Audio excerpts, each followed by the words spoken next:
In this episode, we're going to be doing a tasting and review of Tavi Tequila's Anejo, right here on the Tequila Hombre, coming up next.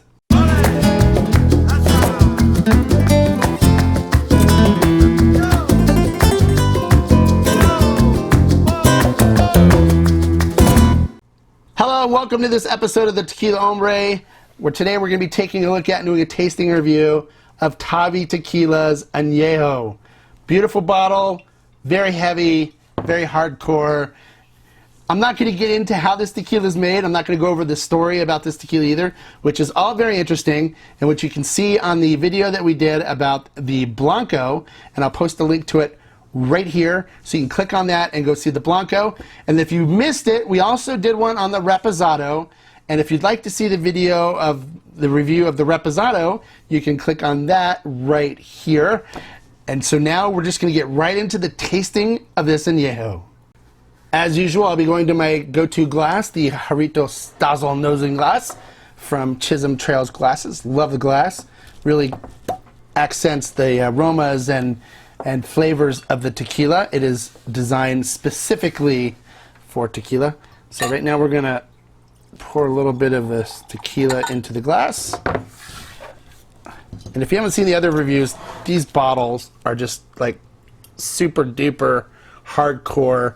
They're beautiful, have a really nice design to them, and they weigh a ton. The little stopper on top, also very heavy, also has the lady inside of it. Very pretty bottle. So let's see how this Anejo compares to the Repo and the Blanco, which I've reviewed in earlier videos. So swirling around the glass and taking a look at it, let's see what we got here. All right, looking at how it coats the glass. This one does a little better on the glass than the Reposado did. It does have, it coats the glass nicely, has nice tears that come down the glass. So it should have a nice oily mouthfeel to it, which is what I like to see in a tequila. And then looking at the tequila, it is a golden brown. That's very clear. Looks great. So let's see what we get on the nose on this one. Now, this is also aged in Jack Daniel's barrels. It's aged for 17 months, and it retails for $69.99, which is a better price point than the Blanco, which we saw in the first video. Now, what I don't understand is why would you price a Blanco more expensive than the Anejo? Normally, the Anejo is, or the longer aged ones are the more expensive of the expressions. But in this particular line, the Blanco retails for $99, where you can get the Anejo for $69. Just seems kind of weird to me. All right, so let's see what we get on the nose. On the nose, we definitely get cooked agave, and then we get a fruitiness to it, like cherry that comes through. And then there's a creamy vanilla coming from it. A little hint of caramel. It's a very interesting nose to it. It actually smells quite sweet. It's very interesting. Can't wait to see what this tastes like. All right, let's see.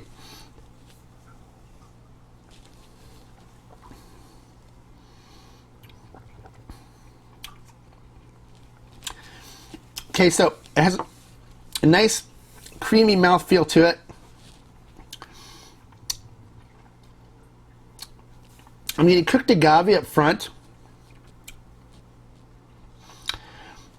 And then I get, after the cooked agave, it's actually kind of interesting. I get kind of like maraschino cherry that comes through. So it's kind of like a sweeter cherry. And then you get vanilla, like a really strong vanilla that mixes with that cherry. Wow, that is very interesting.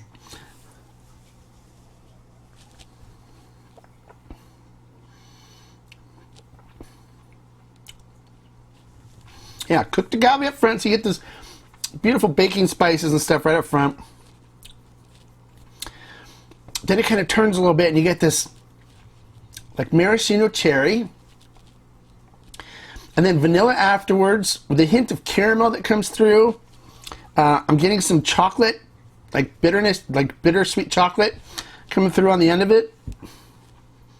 And when it all comes together, it kind of gives you a cream soda kind of taste to it, which is kind of interesting.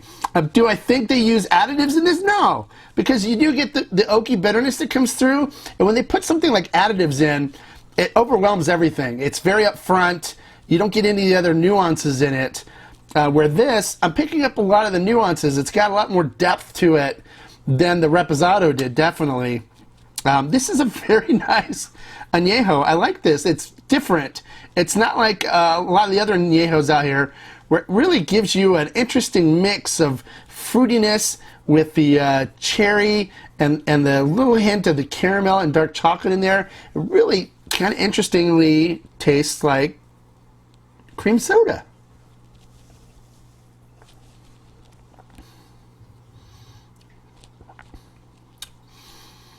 Yeah, it's right in there with like a cream soda. It's interesting. I like it. I don't normally have tequila that tastes like cream soda, but it's something that's different. Would I buy this and keep this on my shelf? I probably would keep a bottle just because it's different and it's interesting, and it would be a nice change of pace from a normal añejo that I enjoy. It's definitely more along the lines of an after-dinner tequila. It's definitely a sipper. I definitely would sip this. I wouldn't mix this with anything with this flavor profile. Definitely a sipper, something you can enjoy with a cigar later at night.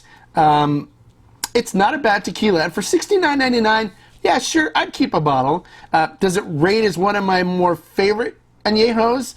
Is it something I'd run out and as soon as I run out, buy more? Probably not.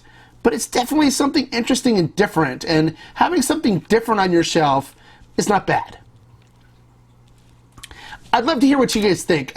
Based on what I described, does this sound like something that you guys would be interested in trying? If you've tried it, I'd like to know if you feel the same way about it as well. So comment below. Let me know. Tell me what you think about my description of this. It's very different. All right. On top of that, don't forget to give the video a like if you like the information I provided. And secondly, don't forget to subscribe. I've got some great reviews coming up. We also have some giveaways. You can't win the giveaways. You can't participate in the contest unless you subscribe. So make sure you click that subscribe button. And until the next time, remember, like I always say, life is too short to drink bad tequila. Salud.